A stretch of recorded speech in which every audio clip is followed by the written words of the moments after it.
आप सभी ने माइक्रोवेव का यूज़ कभी ना कभी किया होगा, पर सवाल ये है कि क्या आपने कभी सोचा है कि किस टेक्नोलॉजी पर काम करता है, या ये जो छोटी सी मशीन है ये सच में सेफ है।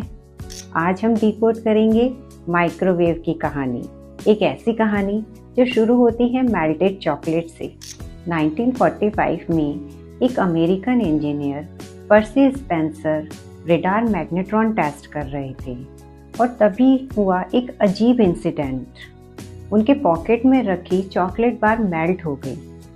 पर्सी ने नोटिस किया कि ये चॉकलेट बार एक नई रेडिएशन के कारण मेल्ट हुई है और इस रेडिएशन को कहते हैं माइक्रोवेव रेडिएशन। तभी से जन्म हुआ माइक्रोवेव का, जो आज हर किचन में मिलता है। माइक्रोवेव रेडिएशन फूड के मॉलिक्यूल, स्पेशली वाटर मॉलिक्यूल को वाइब्रेट कर देता है। वाटर मॉलिक्यूल वी शेप होता है और इसमें पॉजिटिव और नेगेटिव चार्ज होते हैं, जिसके कारण इसके चारों ओर एक इलेक्ट्रिक फील्ड डेवलप हो जाता है। मॉलिक्यूल जब वाइब्रेट होते हैं तो इनमें फ्रिक्शन होता है, और फ्रिक्शन यानी हीट। इसे ऐसे समझते हैं, जब आप दोनों हाथों की हथेलियों को रगड़ते हो तो फ्रिक्शन के कारण वो गर्म हो जाती है, और इसी प्रिंसिपल पर माइक्रोवेव काम करता है। बहुत लोग कहते हैं कि माइक्रोवेव में खाना सेफ नहीं होता। माइक्रोवेव रेडिएशन वाटर मॉलिक्यूल को वाइब्रेट करती हैं, मॉलिक्यूल को ब्रेक डाउन नहीं करती। अब आप खुद ही सोचिए, जब मॉलिक्यूल ब्रेक डाउन नहीं होते तो नए हार्मफुल सब्सटेंस बनेंगे कैसे? तो माइक्रोवेव सेफ है। ये सिर्फ मिथ है कि माइक्रोवेव खाना खराब कर देता है। स्टडीज़ में ये भी देखा गया है कि नॉर्मल कुकिंग में स्टोव पर खाना हाई हीट और ज़्यादा टाइम पर बनता है, जिससे विटामिन और मिनरल्स डिस्ट्रॉय हो सकते हैं, जबकि माइक्रोवेव में वही खाना कम टाइम पर और कम हीट में बन जाता है, जिसके कारण वो सेफ रहते हैं। इसके अलावा विटामिन ए और सी जो हाई हीट पर डिस्ट्रॉय हो सकते हैं, माइक्रोवेव में नहीं। इन सब के साथ साथ माइक्रोवेव की फ्रीक्वेंसी भी बहुत लो होती है। ये एक्स रेज और गामा रेज से भी बहुत कम होती है, और ये नॉन आयोनाइज रेडिएशन है, मतलब ये डीएनए को कोई हार्म नहीं पहुंचाती, इसीलिए ये बॉडी के लिए हार्मफुल नहीं है।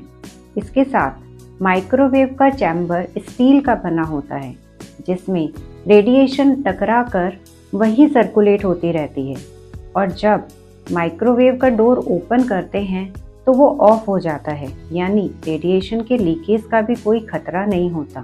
ये बिल्कुल सेफ है। बस कुछ बातों का ध्यान रखना जरूरी है, जैसे कुकिंग करते टाइम हमेशा ग्लास, सेरेमिक या माइक्रोवेव सेफ यूटेंसिल्स का ही यूज़ करना चाहिए।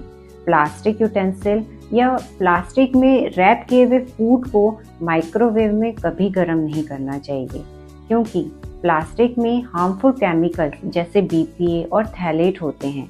जब फूड को हीट करते हैं तो ये केमिकल फूड में मिक्स हो जाते हैं और कैंसर का कारण बन सकते हैं। इसलिए प्रॉब्लम माइक्रोवेव नहीं, प्रॉब्लम प्लास्टिक यूटेंसिल्स है।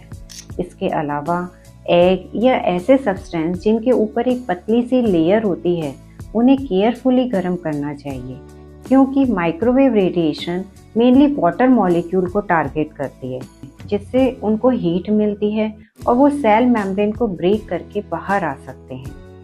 फूड गर्म करते टाइम फूड को बीच बीच में स्टर करना जरूरी होता है, जिससे वो इवनली गर्म हो और कहीं से खाना ठंडा या गर्म ना रह जाए। लिक्विड या अदर सब्सटेंस को ओवरहीट नहीं करना चाहिए, जिससे उनमें प्रेजेंट विटामिन और न्यूट्रिएंट्स डिस्ट्रॉय नहीं होते। माइक्रोवेव एक एक्सीडेंटल डिस्कवरी से शुरू हुआ और आज किचन का सुपर पावर बन गया। ये फास्ट है, सेफ है और न्यूट्रिएंट्स को भी प्रोटेक्ट करता है। आप मुझे बताइए कि क्या आप माइक्रोवेव को केवल रीहीट करने के लिए यूज़ करते हैं या इसमें कुकिंग भी करते हैं? कमेंट में ज़रूर लिखिए। और अगर आपको ये कहानी पसंद आए तो please like, share and subscribe my channel. Bye bye.